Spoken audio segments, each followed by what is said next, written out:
Hola, ¿cómo están? Espero que bien. Hace ya algún tiempo que no subía nada a mi canal y hoy sentí la necesidad de platicar un ratito con ustedes. Tengo entre mis manos un librito muy interesante, muy didáctico, bien escrito. Yo no soy crítico de literatura de ninguna especie. Yo me considero simplemente una persona que le gusta leer y leo un poquito de todo lo que me llega a mis manos. Ya casi no lo hago, no tengo tiempo. Y pues me encuentro muchas cosas en YouTube que han sustituido mis libritos. Pero el amor no se me ha terminado por la lectura y en esta ocasión tengo este libro entre mis manos que se llama Tuareg, de Alberto Vázquez Figueroa, un escritor periodista español. Alberto Vázquez Figueroa nació en Tenerife, en un lugar llamado Santa Cruz de Tenerife, Santa Cruz de Tenerife, en el año de 1936 y pasó su infancia y adolescencia en Marruecos y el Sahara. A los 20 años se convirtió en profesor de submarinismo a bordo de un buque escuela y más tarde estudió periodismo en Madrid. En 1962 inició una brillante carrera como reportero internacional que le ha servido de base para la creación de sus numerosos bestsellers, varios de los cuales han sido llevados al cine. De su extensa producción literaria destacan Anaconda, Ébano, Océano, Manaos, Mar Adentro, Marea Negra, Panamá, Montenegro y Sicario. Yo solo he tenido la fortuna de leer este que está entre mis manos ahora, Tuareg. La dedicatoria dice: a mi padre. Alá es grande, alabado sea. Hace ya muchos años, cuando yo era joven y mis piernas me llevaban durante largas jornadas sobre la arena y la piedra sin sentir cansancio, ocurrió que en cierta ocasión me dijeron que había enfermado mi hermano menor, y aunque 3 días de camino separaban mi jaima de la suya, pudo más el amor que por él sentía que la pereza, y emprendí la marcha sin temor, pues como he dicho, era joven y fuerte, y nada espantaba mi ánimo. Había llegado el anochecer del segundo día cuando encontré un campo de muy elevadas dunas, a media jornada de marcha de la tumba del santón Omar Ibrahim, y subí a una de ellas intentando avistar un lugar habitado en el que pedir hospitalidad. Pero sucedió que no distinguí ninguno, y decidí, por tanto, detenerme allí y pasar la noche resguardado del viento.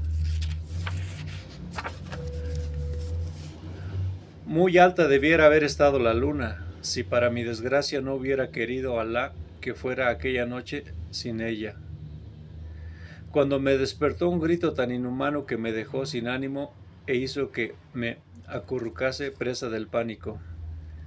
Así estaba cuando de nuevo llegó el tan espantoso alarido, y a este siguieron quejas y lamentaciones en tal número que pensé que un alma que sufría en el infierno lograba atravesar la tierra con sus aullidos. Pero he aquí que de improviso sentí que escarbaban en la arena y al poco aquel ruido cesó para aparecer más allá, y de esta forma lo advertí sucesivamente en 5 o 6 lugares diversos, mientras los desgarradores lamentos continuaban, y a mí el miedo me mantenía encogido y tembloroso. No acabaron aquí mis tribulaciones, porque al instante escuché una respiración fatigosa. Me tiraron puñados de arena a la cara, y que mis antepasados me perdonen si confieso que experimenté un miedo tan atroz que di un salto y eché a correr como si el mismísimo Saitán, el demonio apedreado, me persiguiese. Y fue así que mis piernas no se detuvieron hasta que el sol me alumbró y no quedaba a mis espaldas la menor señal de las grandes dunas. Llegué pues a casa de mi hermano y quiso Alá que se encontrase muy mejorado. de tal forma que pudo escuchar la historia de mi noche de terror, y al contarla al amor de la lumbre, tal como ahora os la estoy contando, un vecino me dio la explicación a lo que me había ocurrido y me contó lo que su padre le había contado, y dijo así: Alá es grande, alabado sea. Ocurrió, y de eso hace muchos años, que dos poderosas familias, los Ayed y los Atam, se odiaban de tal modo que la sangre de unos y de otros había sido vertida en tantas ocasiones que sus vestiduras e incluso su ganado podrían haberse teñido de rojo de por vida. Y sucedió que, habiendo sido un joven Atmán el último caído, estaban estos ansiosos de venganza. Ocurría también que entre las dunas donde tú dormiste, no lejos de la tumba del santón Omar Ibrahim, acampaba una jaima de los Ayed, pero en ella habían muerto ya todos los hombres y tan solo se encontraba habitada por una madre y su hijo, que vivían tranquilos, ya que incluso para aquellas familias que tanto se odiaban, atacar a una mujer seguía siendo algo indigno. Pero ocurrió que una noche aparecieron sus enemigos y tras manifestar a la pobre madre que gemía y lloraba, se llevaron al pequeño con el propósito de enterrarlo vivo en las dunas. Fuertes eran las ligaduras, pero sabido es que nada es más fuerte que el amor de una madre, y la mujer logró romperlas, pero cuando salió al exterior ya todos se habían ido y no distinguió más que un infinito número de altas dunas, por lo que se lanzó de una a otra escarbando aquí y allá, gimiendo y llamando, sabiendo que su hijo se asfixiaba por momentos y ella era la única que podría salvarlo. Y así le sorprendió el alba.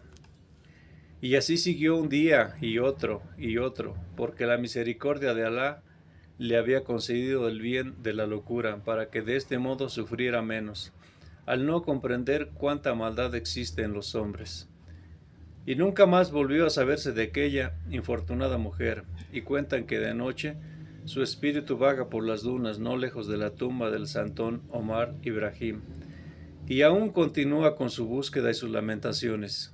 Y cierto debe ser, ya que tú, que allí dormiste sin saberlo, te encontraste con ella. Alabado sea Alá. Alabado sea Alá el misericordioso, que te permitió salir con bien y continuar tu viaje, y que ahora te reúnas con nosotros al amor del fuego. Alabado sea. Al concluir su relato, el anciano suspiró profundamente y, volviéndose los más jóvenes, aquellos que escuchaban por primera vez la antigua historia, dijo: «Ved cómo el odio y las luchas entre familias a nada conducen, más que al miedo, la locura y la muerte, y cierto es que en los muchos años que combatí junto a los míos contra nuestros eternos enemigos del norte, los Ibn Aziz, jamás vi nada bueno que lo justificase, porque las rapiñas de unos con las rapiñas de otros se pagan, y los muertos de cada bando no tienen precio, sino que como una cadena van arrastrando vuestros muertos, y las jaimas se quedan vacías, los brazos fuertes, y los hijos crecen sin la voz del padre». Durante unos minutos nadie habló, pues se hacía necesario meditar sobre las enseñanzas que contenía la historia del anciano Sulaim. Acababa de contar y no hubiera resultado correcto olvidarlas al instante, pues para eso no valía la pena molestar a un hombre tan venerable que perdía horas de sueño y se fatigaba por ellos. Al fin, Gazel, que había escuchado ya docenas de veces aquel viejo relato, indicó con un gesto de las manos que era hora de que todos se retiraran a dormir, y se alejó solo, como cada noche, a comprobar que el ganado había sido recogido, los esclavos habían cumplido sus instrucciones, su familia descansaba en paz y reinaba el orden en su pequeño imperio, constituido por 4 tiendas de pelo de camello, media docena de sheribas de cañas entretejidas, un pozo, 9 palmeras y un puñado de cabras y camellos.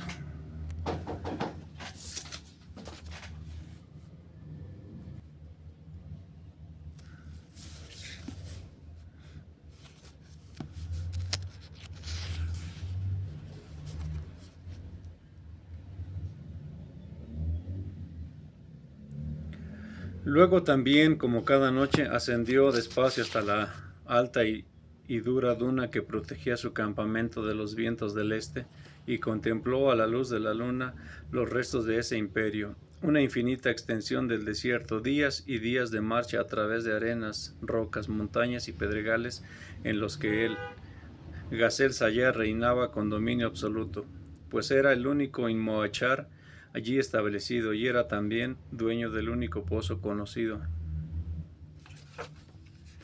Le gustaba sentarse sobre aquella cima, a dar gracias a Alá por las 1000 bendiciones que a menudo arrojaba sobre su cabeza, la hermosa familia que le había proporcionado, la salud de sus esclavos, el buen estado de los animales, los frutos de sus palmeras y el supremo bien de haberlo hecho nacer noble dentro de los nobles del poderoso pueblo del Kelt Aljimus, el pueblo del velo, los indomables y Mojaj, a los que el resto de los mortales conocían por el apelativo de Tuareg.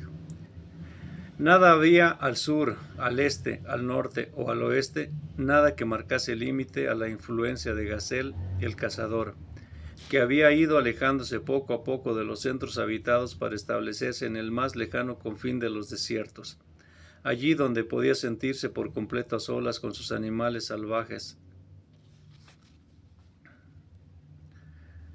Adaks fugitivos que acechaban durante días en la llanura, muflones de las altas montañas aisladas entre grandes mares de arena, asnos salvajes, jabalíes, gacelas e infinitas bandadas de aves migratorias.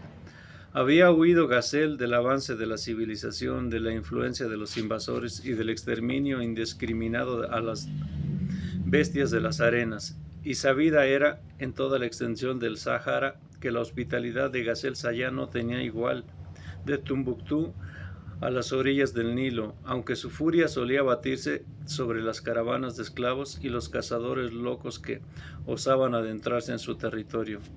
Mi padre me enseñó, decía, a no matar más que a una gacela aunque la manada huya y cueste luego 3 días alcanzarla. Yo me repongo en 3 días de marcha, pero nadie devuelve la vida a una gacela muerta inútilmente. Gazel fue testigo de cómo los franceses extinguieron a los antílopes del norte, a los muflones de la mayor parte del Atlas y a los hermosos adaks de la Hamada al otro lado de la gran sequía, que fuera miles de años atrás río caudaloso, y por ello había elegido aquel rincón de llanuras pedregosas, arenas infinitas y montañas hirientes, a 14 días de marcha de El Akaf, porque nadie más que él ambicionaba la más inhóspita de las tierras, del más inhóspito de los desiertos. Habían quedado definitivamente atrás los tiempos gloriosos en los que los Tuareg asaltaban caravanas o atacaban aullando a los militares franceses, y habían pasado igualmente los días de rapiña, lucha y muerte, corriendo como el viento por la llanura, orgullosos de su sobrenombre de bandoleros del desierto y amos de las arenas del Sahara, desde el sur del Atlas a las orillas de Chad. Se olvidaron también de las guerras fratricidas y las alargadas y de las guerras fratricidas y de las algaradas de las que los ancianos guardaban tan grata y lejana memoria. Y aquellos eran los años del ocaso de la raza Imojaj, porque algunos de sus más valientes guerreros conducían camiones para un patrón francés, servían en el ejército regular o vendían telas y sandalias a turistas de chillonas camisas. El día que su primo Suleimán abandonó el desierto para vivir en la ciudad, decidido a transportar ladrillos hora tras hora, sucio de cemento y cal, a cambio del dinero. Gazel comprendió que tenía que huir y convertirse en el último de los Tuareg solitarios. Y allí estaba, y con él su familia, y gracias daba a Alá 1001 veces por todos aquellos años, tantos como ya había incluso perdido la cuenta. Ni una sola noche allá, a solas en lo alto de su duna, se arrepintió de la decisión tomada. El mundo había vivido en ese tiempo extraños acontecimientos de los que le llegaban muy confusos rumores a través de esporádicos viajeros, y se alegró de no haberlos visto de cerca, pues las viejas noticias hablaban de muerte y guerra, de odio y hambre, de grandes cambios cada vez más acelerados, cambios de los que nadie parecía sentirse satisfecho y que no auguraban nada bueno, tampoco para nadie. Una noche, sentado allí mismo, contemplando las estrellas que tantas veces le guiaron por los caminos del desierto, descubrió de pronto una nueva, fulgurante y veloz que surcaba el cielo.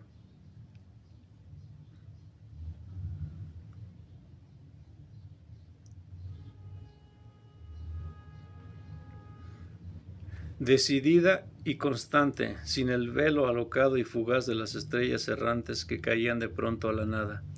Se le heló por primera vez de terror la sangre, pues nada existía en su memoria ni en la memoria de sus antepasados, la tradición o las leyendas, que hablara de una estrella así, que regresaba siguiendo idéntica ruta noche tras noche, y a la que se unieron en años sucesivos otras muchas hasta constituir una auténtica jauría corredora que venía a turbar la antigua paz de los cielos.